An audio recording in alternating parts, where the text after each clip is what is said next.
Shalom, damai di hati. Senang kita bisa jumpa lagi hari ini, Jumat 6 Februari 2026 di Renungan Harian Keluarga. Saat ini lagi sebelum kita membaca dan merenungkan firman, marilah kita berdoa. Bapa di sorga, kami mengucap syukur kepadamu oleh karena kasih dan setiamu yang terus teralami dalam perjalanan kehidupan kami. Engkau yang memberi kami hidup tapi juga memberkati penghidupan kami, sehingga kami boleh merasakan berkat demi berkat yang terus Engkau curahkan dalam perjalanan kehidupan ini. Maka syukur kami persembahkan kepadamu ya Tuhan. Di saat ini lagi kami rindu untuk disapa oleh kebenaran firman-Mu melalui renungan harian keluarga di channel YouTube Gemi Maranatha Paslaten. Maka dimanapun kami berada, kami memohon Roh Kudus menuntun kami, menerangi hati dan pikiran kami, supaya kami dapat memahami kebenaran firman-Mu, tapi juga terus didorong untuk melakukannya dalam kehidupan kami. Maka terpujilah Engkau Bapa, ini kami yang berdoa, di dalam nama Yesus. Amin. Saudaraku, bacaan Alkitab di hari ini terdapat dalam 1 Korintus pasal 1 ayat 17 bagian A. 1 Korintus pasal 1 ayat 17 bagian A ditulis seperti ini. Sebab Kristus mengutus aku bukan untuk membaptis, tetapi untuk memberitakan Injil. Demikian bacaan Alkitab. Dan tema renungan kita adalah menyadari dan melaksanakan tugas dengan setia. Keluarga Kristen yang dikasihi dan diberkati Tuhan Yesus, menyadari tugas dan apa yang harus dikerjakan adalah langkah awal menuju keberhasilan dalam tugas. Seseorang yang menyadari tugasnya akan bekerja sesuai tugasnya dan pada akhirnya mencapai keberhasilan.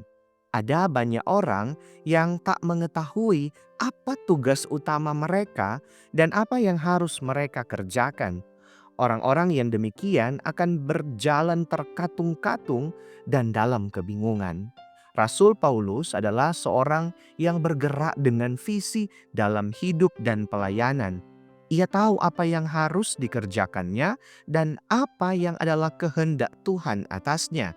Ia menegaskan hal ini kepada jemaat Kristen di Korintus, yakni bahwa ia diutus Yesus Kristus untuk memberitakan Injil, bukan untuk membaptis. Pernyataan ini bukanlah soal mana yang lebih penting, apakah memberitakan Injil ataukah membaptis.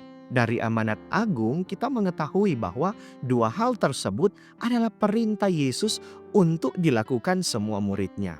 Yesus berkata, "Karena itu pergilah, jadikanlah semua bangsa muridku dan baptislah mereka dalam nama Bapa dan Anak dan Roh Kudus." Di Matius 28. Perintah memberitakan Injil dan membaptis adalah dua hal yang sama-sama penting dalam pemenuhan amanat agung Tuhan Yesus. Pernyataan Paulus tentang tugasnya untuk memberitakan Injil dimaksudkan agar jemaat Korintus mengetahui hal apa yang diusahakan dan dikerjakan Paulus dalam pelayanannya hari demi hari. Ia tidak hadir di Korintus untuk membaptis dan mengumpulkan nama-nama orang yang dibaptisnya, lantas mengklaim status istimewa di tengah jemaat. Ia telah menerima tugas pemberitaan Injil dan dengan setia ia melakukannya. Komitmennya begitu nyata dalam ungkapannya, "Celakalah aku jika aku tidak memberitakan Injil" di 1 Korintus 9.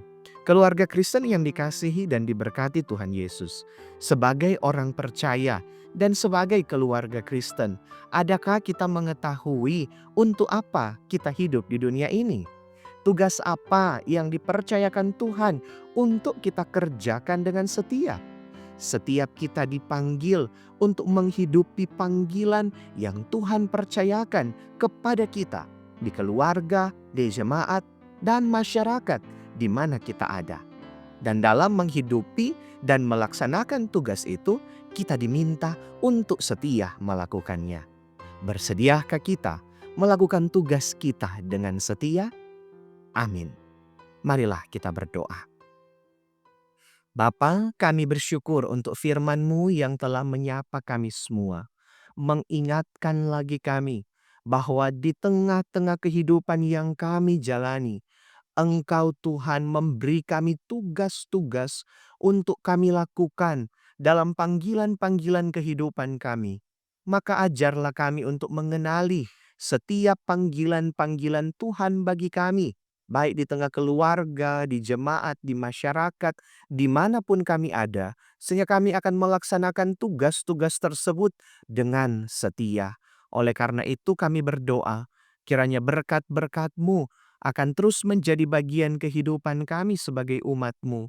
Dalam hari-hari hidup yang kami jalani, biarlah kami menikmati umur panjang, kesehatan, dan kekuatan. Engkau memelihara langkah-langkah hidup yang kami jalani. Kami diberkati baik secara pribadi, tapi juga bersama dengan keluarga-keluarga kami. Kami diperkenankan untuk menikmati damai sejahtera yang berasal daripadamu. Oleh karena itu biarlah setiap rencana-rencana kehidupan kami, harapan-harapan kerinduan kami, bahkan setiap perjuangan yang kami tekuni, semua kiranya diberkati oleh Tuhan. Terima kasih banyak ya Tuhan untuk kebaikan kemurahan-Mu bagi kami.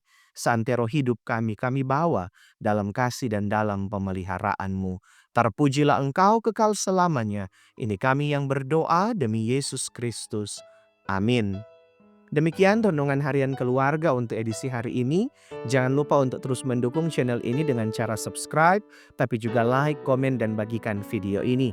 Dan yang berkenan memberi persembahan, silakan melalui kris yang tersedia. Tuhan Yesus memberkati. Shalom, damai di hati.